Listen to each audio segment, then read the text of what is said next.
Let's get some more reaction now from the ANC's head of the presidency, Sibongile Besani, who joins me now via Zoom. Sibongile, thank you so much for your time. I really apologize. I know you've been holding for some time.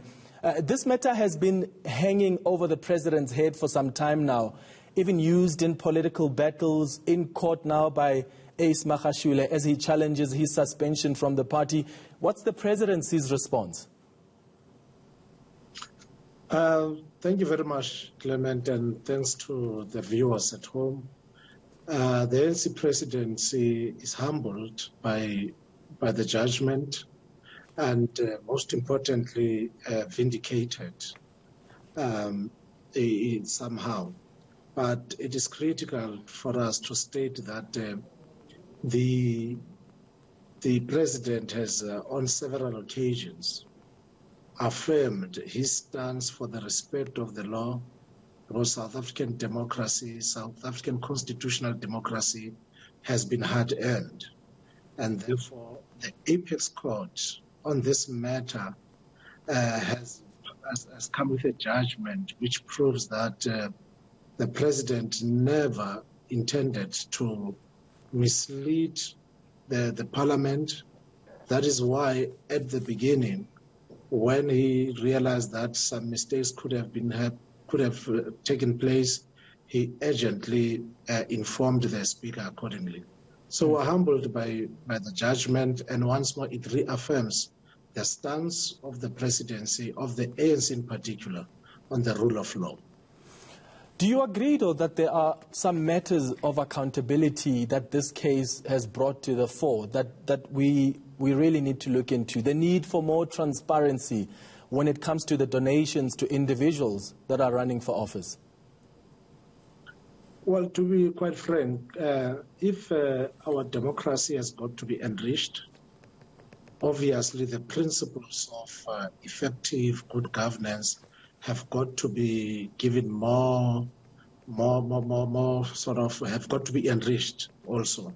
And those principles, they include accountability, participation, and transparency. So there can be no dispute that for as long as it enriches our democracy, then we can't dispute that it's an avenue to explore, especially in a nascent democracy as ours. Our democracy is just over 25 years.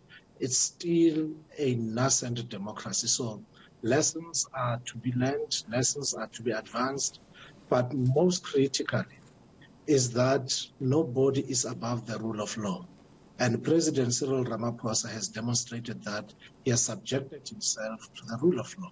And the African National Congress, once again, finds itself in a situation where it reaffirms its stance on supporting and respecting the rule of law.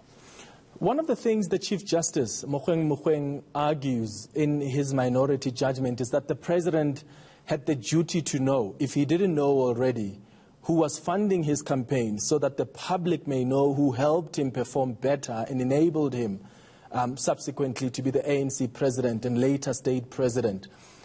Shouldn't the public be privy to that kind of information so that they can decide whether there's an unhealthy relationship between donors and someone who has ascended through the conference and became the state president?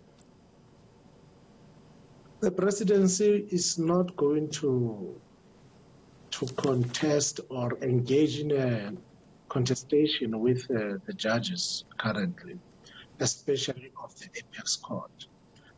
All that we are saying is that these institutions, they represent our public in earnest, especially the judiciary.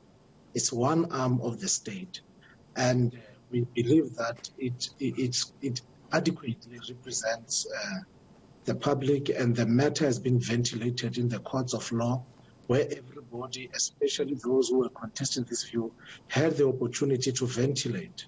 And now the Apex Court has decided and has vindicated President and Ramaphosa on the matter. So if, like I said earlier on, if we were to enrich our principles of governance like transparency and accountability and participation beyond this point, I think it's something that we cannot outrightly reject. All right. Thank you so much for making time. Sibongile Besani, the spokesperson for the presidency in the ANC, giving us reaction to that Constitutional Court judgment. Still